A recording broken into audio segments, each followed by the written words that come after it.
வணக்கம் குருஜி. வணக்கம் சார். உலகமெங்கும் இருக்கும் ஆன்மீகம் ப்ளஸ் நேயர்கள் அனைவருக்கும் ஜோதிட குருஜியின் இனிய வணக்கங்கள், வாழ்த்துக்கள், ஆசீர்வாதங்கள். இந்த அருமையான பதிவில் நம்ம பார்க்க போகிறது மே மாத ராசி பலன். ஒவ்வொரு ராசிக்கும் என்னென்ன பலன்கள் அப்படிங்கிறத பற்றி நம்ம தெளிவாக பார்க்க போகிறோம். அதுக்கு முன்னாடி சப்ஸ்கிரைப் பண்ண அனைத்து இனிய நெஞ்சங்களுக்கும் எங்களது நன்றிகள். உங்களோட சுய ஜாதகம் பார்க்கணும், அதாவது உங்களோட சொந்த ஜாதகம், உங்களோட கேள்விகள் அப்படிங்கும்போது உங்களுக்கு என்ன பண்ணணும் அப்படிங்கிறத என்னோடய வாட்ஸ்அப் நம்பர் கீழே கொடுத்துருக்காங்க, அதில் வாங்க. இப்போ இந்த பதிவுக்கு போகலாமா? மிதுன ராசிக்கு இந்த மாதத்துடைய கிரக நகர்வுகளை பற்றி சொல்லிடுங்க. இந்த மிதுன ராசி அப்படிங்கும்போதே இந்த சாயா கிரகங்கள் ஓரளவுக்கு பரவாயில்லைங்கிற ஒரு பொசிஷனில் இருக்காங்க. ராகு வந்து பாக்கியஸ்தானத்துலேயும், கேது வந்து சகாயஸ்தானத்துலேயும் இருக்காங்க. ஓகே. அதுமாதிரி சனி பகவான் பார்த்திங்கன்னா ஜீவனஸ்தானம் கர்மஸ்தானத்தில் இருக்கார். இந்த சனி பகவான் யார், இவங்களுக்கு 8-9 கூடையவர். அடுத்தபடியாக குரு இவங்களுக்கு இது ரொம்ப இதுதான், அவர் வந்து 7-10 கூடையவர். அந்த குரு வந்து இப்போ ஜென்மராசியில் இருக்கார். சாண பலம் இல்லைனாலும் பார்வை பலம் சூப்பராக இருக்குது இவங்களுக்கு. இதுதான் அந்த 4 பொசிஷன் அந்த கிரகங்களோடது. அடுத்தது பார்த்திங்கன்னா சூரியன். இவங்களுக்கு சூரியன் தான் மிகப்பெரிய ப்ளஸ் பாயிண்ட்டு. சகாயாதிபதி, முயற்சி ஸ்தானத்து அதிபதி. அதில் தான் பார்த்திங்கன்னா மிதுன ராசி நேயர்கள் எப்போவுமே கொஞ்சம் வேகமாக இருப்பாங்க, கொஞ்சம் எல்லாத்துலேயும் கரெக்டாக இருப்பாங்க. என்ன அந்த வகையில் இந்த சகாயாதிபதி சூரியபவன் லாபஸ்தானத்தில் உச்சமடைந்திருக்கார். நல்ல சூப்பரான டைம் இடம். அதுக்கடுத்து பார்த்திங்கன்னா 15/5 அவர் வந்து விரையராசிக்கு வந்துடுறார். 12ஆம் இடத்துக்கு வந்துடுறார். வந்து சனி பகவானோட பார்வையை வாங்குறார். சரியா? அடுத்தபடியாக 5-12 கூடை அதிபதி சுக்கிர பகவான், பஞ்சமாதிபதி, விரையாதிபதி. இது வரைக்கும் விரயஸ்தானத்தில் இருக்கார். ஆட்சி விரையாதிபதி, விரயஸ்தானத்தில் ஆட்சி. அதுக்கப்புறம் 14/5 மே மாதம் 14ஆம் அவர் வந்து ஜென்மராசிக்கு வந்து குருவோட சேர்ந்துடுறார். ஸோ குரு சுக்கிர யோகம் உண்டாயிடுறது. அடுத்தபடியாக அவங்களோட ராசிநாதன் சுகாதிபதி அப்படின்னு சொல்லக்கூடிய புத பகவான். இந்த புத பகவான் பார்த்திங்கன்னா சூப்பராக லாபஸ்தானத்தில் இருக்கார். அதுக்கப்புறம் அவர் வந்து 14/5/2026 அவர் விரைய ராசிக்கு வந்துடுறார். உடனே ஒரு 15 டேஸ்லேயே 29 மேலேருந்து அவருடைய டிரான்சிட் ஆகி அவங்களோட ஜென்மராசிக்கு வந்துடுறார் புதன். ஸோ ராசிநாதன் புதன் வந்து ஜென்மராசிக்கு வந்து ஆட்சி அமைக்கிறார். அடுத்தது பகைரோன ரோகாதிபதி, லாபாதிபதி அப்படின்னு சொல்லக்கூடிய செவ்வாய் பகவான். இவங்களுக்கு செவ்வாய் வந்து ரொம்ப லாபம். அதனால் இவங்க எப்போவுமே அதான் அந்த ஒரு ஆற்றலோடு வேலை செய்யக்கூடியவர்கள்.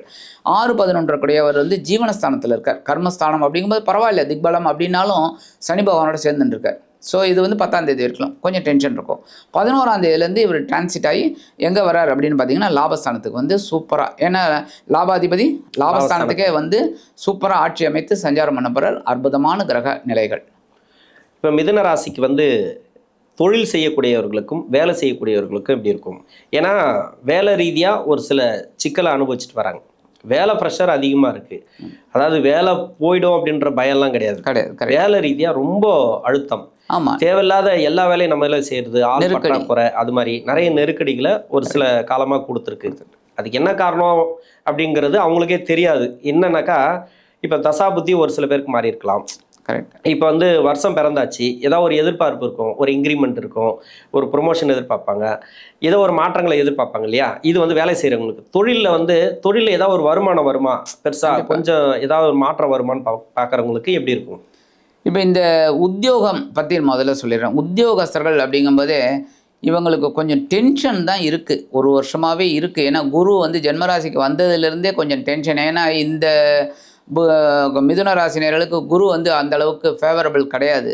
அப்படிங்கும்போதே டென்ஷன் உத்தியோகத்தில் ரொம்ப, நான் நிறையா பார்த்துருக்கேன். நீங்கள் சொல்ல மாரி ஏகப்பட்ட பேர் டென்ஷனில் தான் இருக்காங்க. ஏன்னா நெருக்கடி தான், வேலை பலு, அவ்வளோ வேலை செஞ்சுட்டுருக்காங்க. ஆனால் அதற்குண்டான ஒரு அங்கீகாரம் இல்லை. அதுதான் அவங்களுக்கு ஒரு மைனஸ் பாயிண்ட்டாக இருக்குது. அவங்களுக்கு ஒரு மன கிளேசமாக தான் இருக்குது. ஏன்னா அந்தந்த இது ஒன்றும் இல்லைங்க, ஒரு வேலை செஞ்ச முடிகிறோன்னு ரொம்ப தேங்க்ஸ் அப்படின்னு சொன்னாலும் அவங்களுக்கு ஒரு சந்தோஷம் அந்த மாதிரி இல்லை. அதனால் அவங்களுக்கு ஒரு கொஞ்சம் குழப்பத்தில் இருக்காங்க. பட் உத்தியோக மாற்றம் அப்படிங்கிறத அவங்க இந்த மாதம் ஒத்தி வைக்கிறது நல்லது.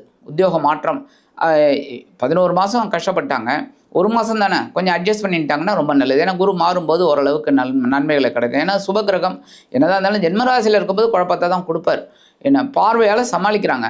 இப்போ தொழில் வியாபாரம் அப்படிங்கும்போதே இவங்க வந்து கொஞ்சம் கவனம் எடுத்துக்கணும். ஏன்னா கர்மஸ்தானத்தில், தொழில் ஸ்தானத்தில் சனி பகவான் இருக்கார். என்ன ஆனால் இவங்களுக்கு பெரிய ப்ளஸ் பாயிண்ட் 11ஆம் தேதியிலேருந்து அற்புதமாக இருக்கும். ஏன்னா லாபாதிபதி லாபஸ்தானத்தில் வந்து ஆட்சி அமைக்கிறாருங்கும்போது கண்டிப்பாக தொழில் விருத்தி உண்டு. ஏன்னா தொழில்னாலே லாபம் தான். நீங்கள் சொன்னீங்க பாருங்கள். ஏன்னா நஷ்டமடைகிறோம் எவனுமே தொழில் பண்ண மாட்டான். நஷ்டம் அடைஞ்சுட்டே இருக்குன்னு வச்சுக்கோங்க, ஒரு 5-6 மாதம் பார்ப்பான். நஷ்டம் அடைகிறதுனா மூடிடுவான். கரெக்டாக? ஏன்னா நஷ்டத்தில் எவன் ஓட்டுவான்? அது தொழிலே கிடையாது. அப்போ லாபாதிபதி லாபஸ்தானத்துக்கு வரும்போது இந்த செவ்வாய் பகவான் இவங்களுக்கு பெரிய ப்ளஸ் பாயிண்ட்டு. ஏன்னா 10ஆம் இடத்துல சனியை விட்டு வெளியில் வரார். வெளியில் வரும்போதே அவருக்கு வந்து ஒரு உற்சாகம் கிடைக்கிறது. ஏன் அப்படின்னா அவருடைய ராசிக்கே வரார், அவருடைய இடத்துக்கே வந்து உட்காரும்போது அவருக்கு ஒரு சந்தோஷம். அதனால கண்டிப்பாக இவங்களுக்கு தொழில் வியாபாரத்தில் இருக்கிறவங்களும் மிகப்பெரிய மாற்றம் வருதா இல்லையா பாருங்க, கண்டிப்பாக வரும். ஓகே, நல்லது. ஏன்னா ரொம்ப நாளாக ஒரு மாற்றத்தை எதிர்பார்க்குறாங்க. ஆமாம். இன்னொன்று வேலையில் இருக்கிறவங்க வந்து ஒரு ப்ரொமோஷன் எதிர்பார்க்குறாங்க. இல்லைனாக்கா வேலை ரீதியாக இருக்கக்கூடிய சிக்கல் வேலை, அவ்வளோதான். கரெக்ட், அதுதான் எதிர்பார்ப்பு. ஓகே, அது நல்லது. இப்போ வந்து 6ஆம் அதிபதினு சொல்லக்கூடிய செவ்வாய் இந்த ராசிக்கு நன்மை செய்யாது. 6-11 11ஆம் இடத்துல இருக்கிறதுனால நல்லதுன்னு சொல்லிட்டீங்க. அதே 6ஆம் அதிபதினா கடன் நோய் வழக்கு, இப்போ கொடுத்த கடன் வரல, இல்லை வாங்கின கடனை கொடுக்க முடியல, இதில் ஏதாவது ஒரு மாற்றம் கிடைக்குமா 6ஆம் அதிபதி லாபஸ்தானத்துக்கு வரதுனால? ஆமாம், கண்டிப்பாக. ஏன்னா கடன் சுமை குறையிறதுக்கு ஒரு வாய்ப்பு இருக்குது. அதுமாதிரி உடல் ஆரோக்கியமாக நல்லபடியாக இருக்கும். ஆனால் என்ன மருத்துவ செலவுகள் தவிர்க்க முடியாதது அது இருக்கும். அதுவும் மூத்த வயதர்கள் அப்படின்னா கண்டிப்பாக இருக்கும். அது எல்லாருக்குமே என்னதான் ஃபேவரபிள் பிளானட்ஸ் அப்படின்னாலும் கஷ்டம் இருக்கும். ஆனால் கரெக்டாக மெயின்டைன் ஆகும் இவங்களுக்கு உடல் ஆரோக்கியம். கண்டிப்பாக கடன் சுமை குறையிறதுக்கு வாய்ப்பு இருக்குது. ஏன்னா 6ஆம் இடத்து அதிபதி 11ஆம் இடத்துல இது பண்ணுறார். ஸோ கடன் சுமை குறையிறதுக்கு அவரே ஒரு வழியை கொடுப்பார். ஓகே, ஒரு லாபத்தை கொடுக்கும்போது கடனை அடைக்கிறதுக்கு இவங்க பார்க்கணும். ஆனால் இவங்க பண்ணுவாங்க மிதுன ராசினியர்கள்.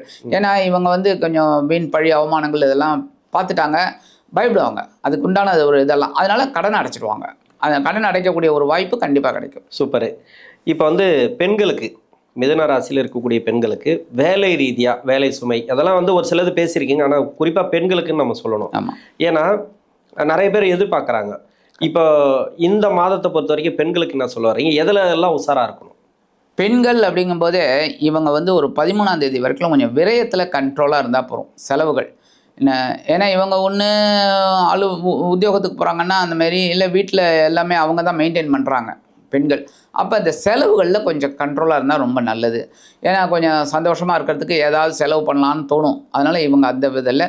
மற்றபடி 14ஆம் தேதியிலேருந்து இந்த சுக்கிரன் வந்து அவங்க ஜென்மராசிக்கு வர்றது நல்லது. ஜென்மராசிக்கு வந்து குருவோட சேர்ந்துடுறார். குரு வந்து என்னதான் ஸ்தான பலம் இல்லை அப்படின்னாலும் சுக்கிரனோட சேரும்போது குருச்சுக்குர யோகம் கிடைக்கிறது. ஸோ ஜென்மராசியில் வரும்போது கொஞ்சம் நமக்கு இந்த டென்ஷன் குறையும். இந்த லேடிஸ்க்கெலாம் கண்டிப்பாக, பெண்களுக்கு டென்ஷன் குறையும். உத்தியோகத்துக்கு போகிறவங்களுக்கு அற்புதமான ஒரு மாற்றமெல்லாம் கிடைக்கும் அவங்களுக்கு. அதுதான் பெரிய ப்ளஸ் பாயிண்ட். ரொம்ப நாளாக எதிர்பார்த்த அந்த உயர்வுகள்லாம் இப்போ வரதுக்கு அவங்களுக்கு வாய்ப்பு இருக்குது. ஓகே, பரிகாரம், மிதுன ராசிக்கு உண்டான பரிகாரம். மிதுன ராசி அப்படிங்கும்போதே அவங்களுக்கு வந்து புதன் ராசிநாதன். புதன் ஸ்தலம் பார்த்திங்கன்னா மதுரை மீனாட்சி சுந்தரேஸ்வரர். அதுதான் வந்து பரிகார ஸ்தலம். என்ன எல்லாரும் போயிட்டு வர முடியுமா? மதுரைக்கு போகணும்னா முடியாது. சில பேருக்கு முடியாது, சில பேருக்கு முடியும், ஆனால் நிறைய பேருக்கு முடியாது. ஆமாம். அதனால தான் நம்ம வந்து வீட்டில் இருந்தே அந்த ஒரு பரிகாரத்தை பண்ணினாலே ரொம்ப நல்லது. இது என்ன பண்ணணும் அப்படின்னா, இவங்க வீட்டிலேயே தினம்தோறும் ஓம் ஸ்ரீ மீனாட்சி சுந்தரேஸ்வராய நமக அப்படின்னு சொன்னாலே மதுரை மீனாட்சியும் சுந்தரேஸ்வரரும் இவங்களுக்கு கண்டிப்பாக அருள் பண்ணுவாங்க. ஸோ தினம்தோறும் ஓம் ஸ்ரீ மீனாட்சி சுந்தரேஸ்வராய நமக அப்படின்னு 108 தடவை சொன்னாலே இந்த மிதுனராசி நேர்களுக்கு இந்த மே மாதம் அதி அற்புதமான ஒரு ஏற்றம் தரக்கூடிய ஒரு மாதமாக அமையும் என்று கூறி விடைபெறுகிறேன். நன்றி. நன்றி.